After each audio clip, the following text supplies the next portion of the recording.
Hi అండి. మీలో ఎంతమందికి అసలు ఏ ఫిష్ అంటే ఇష్టమో చెప్పండి. నాకైతే ఫిషెస్లో అయితే సందువాలంటే చాలా ఇష్టం అనమాట. మీకే ఫిష్ ఇష్టమో కామెంట్ చేయండి. సింపుల్గా ఏ హంగామా లేకుండా ఇంట్లో ఉన్న వాటితోనే నా స్టైల్లో చేపల కర్రీ అయితే చూపిస్తాను. చాలా సింపుల్, వీటికి పెద్ద మసాలాస్ ఏమీ అవసరం లేదండి. మనం డైలీగా ఇంట్లో ఎట్లా చేసుకుంటాం అంతే.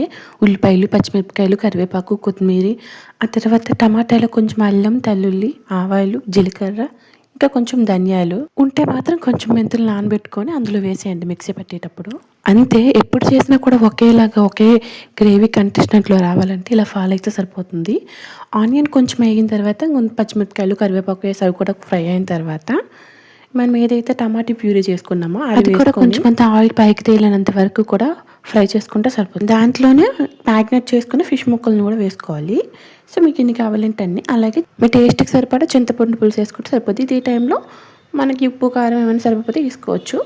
మీడియం టు సిమ్లో 5 మినిట్స్ అంటే 5 మినిట్స్ కుక్ చేసుకున్న తర్వాత కొత్తిమీర, పుదీనా ఉంటే మీ దగ్గర వేసుకుంటే అయిపోతుంది. చాలా ఈజీ అనమాట. స్టవ్ ఆఫ్ చేసుకుని తింటే ఉంటుంది. నేను ఇది ఆఫ్టర్నూన్ చేశాను కాబట్టి నైట్ తింటే చాలా అంటే చాలా బాగుంటుంది. మరి మీకు ఏ ఫిష్ అంటే ఇష్టమో కామెంట్ చేయండి. నేను చేసిన ఫిష్ అయితే చాలా అంటే చాలా బాగా వచ్చింది. Bye bye.